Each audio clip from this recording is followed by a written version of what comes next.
ዛሬ ቆመን ያለነው ከቅዱስ ሚካኤል ሰይፍ በታች ከቅድስት ድንግል ማርያም እንባ በላይ ነው። ዛሬ ልንዘምር የመጣነው የደስታን መዝሙር አይደለም፣ ልንዘግብ የመጣነው የደም ታሪክን ነው። በኢትዮጵያ ምድር በንጹሃን የተዋህዶ ልጆች አንገት ላይ ሰይፍ ሲያርፍ ለስንተኛ ጊዜ ነው? ዛሬ በሰማይና በምድር መሃል የሚጮኸው የአርሲ ዞን የተዋህዶ ልጆች ደም ብቻ አይደለም። የሚጮኸው ከልካይ ያጣው የቃይል መንፈስም ጭምር ነው። ጌታ ሆይ አትፈርድምን የሚለው የወንጌላዊው የቅዱስ ዮሐንስ ጩኸት ዛሬ ያንተና የኔ የግል ጩኸት ሆኖ በጆሮአችን አርፏል። የዛሬው ታሪክ የጩኸት መሠዊያ ነውና ዝምታችንን እንበትነው። ከልካይ ያጣው የተዋህዶ ልጆች እልቂት። ሚዲያችንን ሰብስክራይብ በማድረግ እስከ መጨረሻው ድረስ አብራችሁን ቆዩ።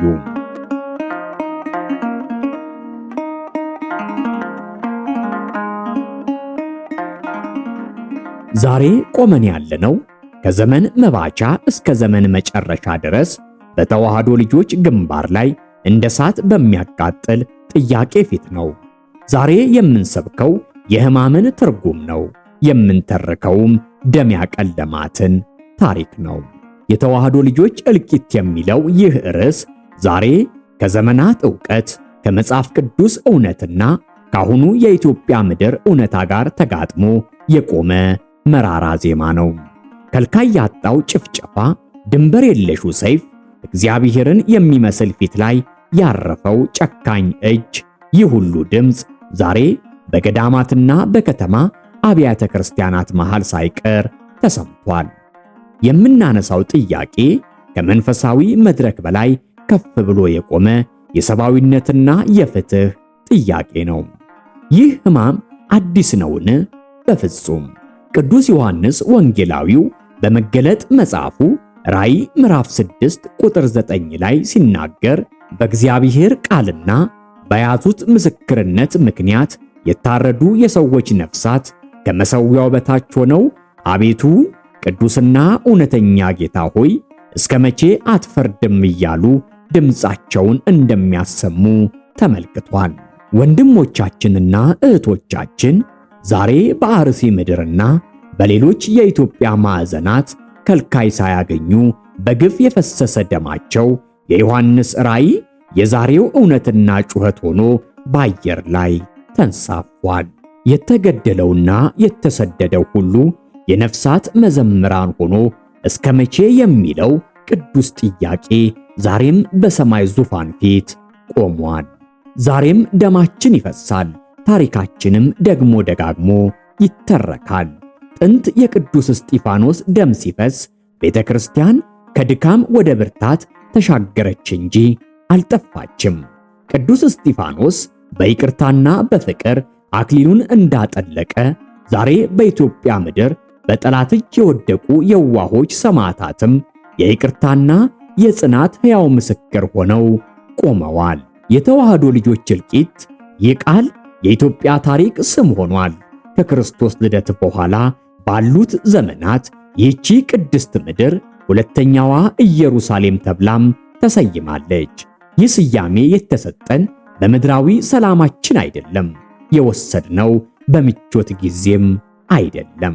ይህ ስም የተከፈለው በደም ነው፣ በዘመናት በፈሰሰ የሰማዕታት ደም። ወደ ታሪክ እንመለስ።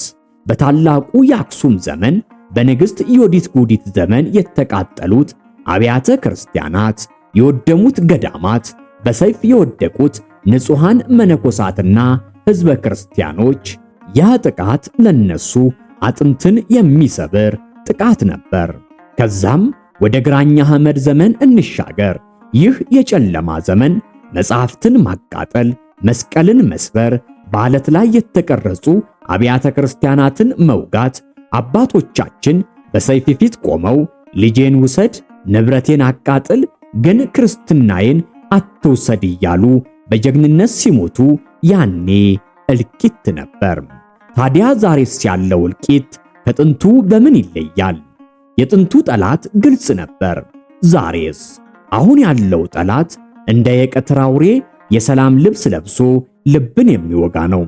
ዛሬ የሚፈሰው ደም ከጥንቱ ሰማዕታት ደም ጋር አንድ አይነት ቅድስና ቢኖረውም ዛሬ በወገን እጅ የሚፈሰው ደም እጥፍ ያህል ይመራል። ያኔ የቅድስት ቤተ ክርስቲያን ጳጳሳቱ ፊት ለፊት በመውጣት ከልጆቻቸው ቀድመው መራራውን የሞት ጽዋ ይጎነጩ ነበር።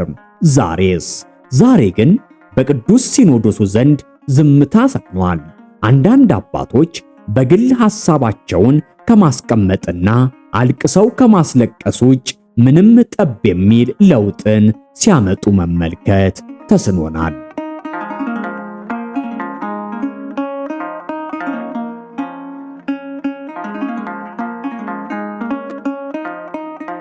በመጽሐፍ ቅዱስ ውስጥ አቤል በወንድሙ ቃየል እጅ ሲወድቅ ደሙ ከምድር ወደ ፈጣሪ ጮኸም።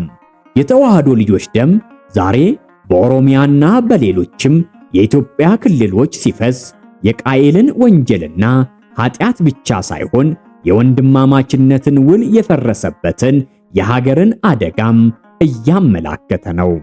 እኛ የሰማዕታት ልጆች ነን። የኛ ታሪክ የሰላምና የፍቅር ታሪክ ነው። ነገር ግን የሰላም አርማ የያዘ ሕዝብ ያለ ከልካይ ሲታረድ ታሪክ መልስ የሚሹ ጥያቄዎችን ይጭርብናል። የመንፈሳዊ ትውልድ ኃላፊነት ምንድነው? ዝምታ ወይስ ጩኸት? ራስን መከላከል ወይስ እየታረዱ ለዘመናት ማላዘን? ይህ ድርጊት ቅድስት ኦርቶዶክሳዊት ቤተክርስቲያንን ይጠቅማት ይሆን? በፍጹም። የተዋህዶ ልጆች ሰማዕትነት ከቀላል የፖለቲካ ትርምስ በላይ የሆነ መንፈሳዊ ትርጉም አለው። በቤተ ክርስቲያን ቀኖና ሰማዕትነት ሁለተኛ ጥምቀት ተብሎ ይጠራል። የማይጠፋና በክርስቶስ ደም ብቻ የታተመ። አርሲ ላይ፣ ሸዋ ላይ፣ ሲዳማ ላይ፣ ጅማ ላይ፣ ሱማሌ ላይ ወይም በሌላው የሀገራችን ክፍል በግፍ የተገደሉት ንጹሃን ወንድሞቻችንና እህቶቻችን በአካል ከመሬት ቢነጠፉም በመንፈሳዊ ዓላማ ግን የብርሃን አክሊልን ደፍተዋል። ይህ እውነት ማንም ሊነጥቀን የማይችለው የቤተ ክርስቲያናችን የድል ኪዳን ነው። ታዲያ ለምንድን ነው ይህ ሁሉ ሲሆን እግዚአብሔር የዘገየ የሚመስለው? ይህ ጥያቄ ከባድ ነው። እንደ ደም ጠብታ ምሬት አለው። መጽሐፍ ቅዱስ ስለ የምጥ ዘመን ይናገራል። ይህ የምጥ ዘመን የክፋት መብዛት፣ የፍቅር መብረድና የቤተ ክርስቲያን በፈተና መፈተን ነው።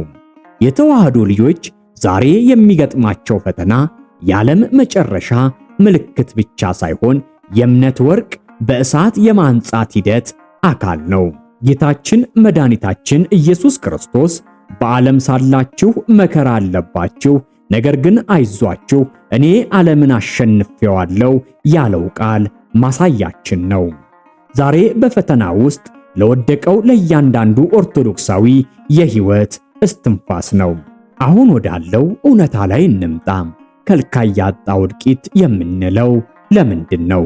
መንግስት ሕገ መንግሥታዊ ግዴታውን ሲዘነጋ ህብረተሰብ በዘርና በፖለቲካ ተከፋፍሎ አንዳንዱ ለዝምታ ሲገዛና ቤተ ክርስቲያን ከውስጥና ከውጭ በፈተና ስትታመስ በዚያ ጊዜ ኃጢአት ልክ ያጣል። ዛሬ ግድያውን የሚፈጽመው ኃይል በግልጽ የሚታወቅ የጨለማው ኃይል እንደሆነ እናያለን። ይህ ደግሞ ታሪካዊ ክስተት ሳይሆን አሁን ያለንበት የፍትህ መሸርሸር ምልክት ነው። የዘመኑ ዋናው ክህደት ሰውን በእግዚአብሔር አምሳል መፍጠሩን መዘንጋት ነው። ይህንን የሚዘነጋ ልብ ደግሞ ገድሎ ለመተኛት አያቅማማም። ጸሎት ሰይፍ እንዲሆን፣ ንስሐም ለሕይወት ዋስትና እንዲሆን እንጠይቃለን። የእነዚህ ሰማዕታት ደም ለኢትዮጵያ ንስሐን ይጮኻል። የሌሎችን ስቃይ በመመልከት ብቻ ሳይሆን የራሳችንን የእምነት ጥንካሬ ለመፈተሽና ለማደስ የሚረዳ ታላቅም ጥሪ ነው። ጠላት የገደለው ሥጋችንን ነው፣ የወሰደው ምድራዊ ዕድሜያችንን ነው። ሊያጠፋው ግን ያልቻለው የአንድነት ቃል ኪዳናችንን ነው። ኢትዮጵያ ውስጥ ኦርቶዶክሳዊነት በምድር ኃይል ሳይሆን በሰማያዊ ኃይል የቆመ መቅደስ ነው። ታዲያ ለዚህ ከልካይ ላጣ እልቂት ምላሻችን ምንድነው? በሰማዕታት ደም የተቀደሰውን እምነታችንን በፍጹም አንለቅም። እንደ ቅዱስ ጊዮርጊስ፣ እንደ ቅዱስ እስጢፋኖስ፣ እንደ ቅዱስ ጴጥሮስ የመጨረሻዋ እስትንፋሳችን ለክርስቶስ ምስክርነት እስክትሆን ድረስ እንጸናለን። እምነትን በሰይፍ ማስለወጥ እንደማይቻል ለዓለም ሁሉ እናውጃለን። ጠላትነትን በጠላትነት አንመልስም። እኛ የክርስቶስ ተከታዮች ነን። ጌታችን በመስቀል ላይ ሆኖ የሚያደርጉትን አያውቁምና ይቅር በላቸው ብሏል። የኛ ምላሽ ፍቅርና ንስሐ፣ ጸሎት መሆን አለበት። የሚበድሉን ሰዎች የእግዚአብሔር ፍቅር እንዲነካቸው እንጸልያለን። ነገር ግን ፍቅር ከፍትህ ጋር አብሮ ይሄዳል። ፍትህን መሻት ኃጢአት አይደለም። መብታችንን መጠየቅ የቅዱሳን ልጆች ባህል ነው። ራሳችንን መከላከልም ወንጀል አይደለም። ዝምታ ወንጀልን ያበረታታል። በግፍ የፈሰሰ ደም በጸሎትና በሕግ አግባብ መጮህ አለበት። የቤተ ክርስቲያን ድምፅ በሰላም በስርዓትና በፍትህ ጥያቄ ከፍ ብሎ እንዲሰማ ሁላችንም የአንድ ድምፅ አካል እንሁን።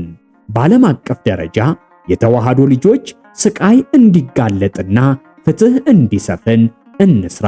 ዛሬ በአንቀልባ የተገደሉ ሕፃናት፣ በእንባ የረገፉ እናቶች፣ በግፍ የታረዱ አባቶች አሉ። የነሱ ደም ለኢትዮጵያ ንስሐ የጠየቀ የመሰረት ድንጋይ ነው። ቤተ ክርስቲያናችን የተፈተነችው ለክብሯ ነው። የአክሱም ዘመን ሰማዕታት፣ የግራኝ ዘመን ሰማዕታት፣ የዘመናችን ሰማዕታት ሁሉም አንድ የቃል ኪዳን ሰንሰለት ናቸው። ወደ ቤተ ክርስቲያናችሁ ተመለሱ። ወደ ጸሎት ስርዓት ተመለሱ። በአንድነት ቆመን በእምነት ታጥቀን ይህንን የደም ዘመን ኃይል እናሸንፈዋለን። የተዋህዶ ልጆች እልቂት መጨረሻው ድል ነው። የእግዚአብሔር ፍትህ አይዘገይም። ወስብሐት ለእግዚአብሔር።